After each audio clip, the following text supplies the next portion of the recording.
জুলাই সনদ বাস্তবায়নে রাজনৈতিক দলগুলোর মতভেদ নিয়ে উদ্বেগ জানিয়ে অন্তর্বর্তী সরকার বলছে, রাজনৈতিক দলগুলো যদি এক সপ্তাহের মধ্যে ঐক্যবদ্ধ হয়ে সিদ্ধান্ত নিতে না পারে তাহলে সরকার তার মতো করে সিদ্ধান্ত নেবে। জাতীয় নির্বাচন নিয়ে নানা গুঞ্জন ও সরকারের এমন কঠোর বার্তার মাঝে হঠাৎই নিজেদের প্রার্থী ঘোষণা করল বিএনপি, যা সাম্প্রতিক রাজনীতিতে এক বড় ধরনের চমক। প্রথমবারের মতো প্রার্থী হয়েছেন দলের ভারপ্রাপ্ত চেয়ারম্যান তারেক রহমান। বগুড়া ৬ সদর আসনে ১৯৯৬ থেকে ২০০৮ পর্যন্ত ৩টি নির্বাচনে এই আসনে জয়ী হয়েছিলেন তার মা বিএনপি চেয়ারপারসন বেগম খালেদা জিয়া। যদিও তারেক রহমানের দেশে ফেরার দিনক্ষণ এখনও নিশ্চিত করে কিছু জানাতে পারেনি বিএনপি। আর ৩টি আসনে লড়বেন ৩বারের প্রধানমন্ত্রী বেগম খালেদা জিয়া। ৩০০ আসনের মধ্যে ২৩৭টিতে প্রার্থী দিয়েছে বিএনপি। এর মধ্যে খালেদা জিয়া সহ নারী আছেন ১০ জন।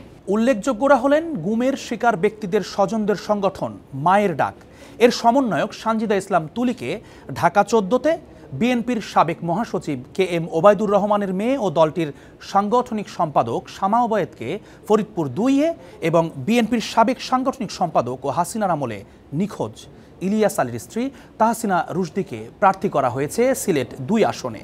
তবে এই তালিকায় নেই কেন্দ্রীয় নির্বাহী কমিটির সহ আন্তর্জাতিক সম্পাদক ব্যারিস্টার রুমিন ফারহানা। অবশ্য তার নির্বাচনী জেলা ব্রাহ্মণবাড়িয়ার ৬টি আসনের মধ্যে ব্রাহ্মণবাড়িয়া ২ ও ৬-এ কাউকেই প্রার্থী করেনি বিএনপি। প্রার্থী তালিকায় নেই স্থায়ী কমিটির সদস্য নজরুল ইসলাম খান, বেগম সেলিমা রহমান, সিনিয়র যুগ্ম মহাসচিব রুহুল কবির রিজভী, যুগ্ম মহাসচিব হাবিবুন নবী সোহেল, সদ্য মনোনীত যুগ্ম মহাসচিব হুমায়ুন কবির, চেয়ারপারসনের উপদেষ্টা আব্দুস সালাম, মোয়াজ্জেম হোসেন আলাল, ভাইস চেয়ারম্যান আসাদুজ্জামান রিপন, আন্তর্জাতিক বিষয়ক সম্পাদক নাসির উদ্দিন অসীম, রবিউল ইসলাম রবি, ঢাকা মহানগর দক্ষিণ যুবদলের সদস্য সচিব রবিউল ইসলাম নয়ন। এছাড়া এক পরিবার থেকে একাধিক প্রার্থী না করার সিদ্ধান্তের কারণে স্থায়ী কমিটির সদস্য সালাউদ্দিন আহমেদের স্ত্রী হাসিনা আহমদ, মির্জা আব্বাসের স্ত্রী আফরোজা আব্বাস, ইকবাল হাসান মাহমুদ টুকুর স্ত্রী ও সাবেক সংসদ সদস্য রুমানা মাহমুদও বাদ পড়েছেন।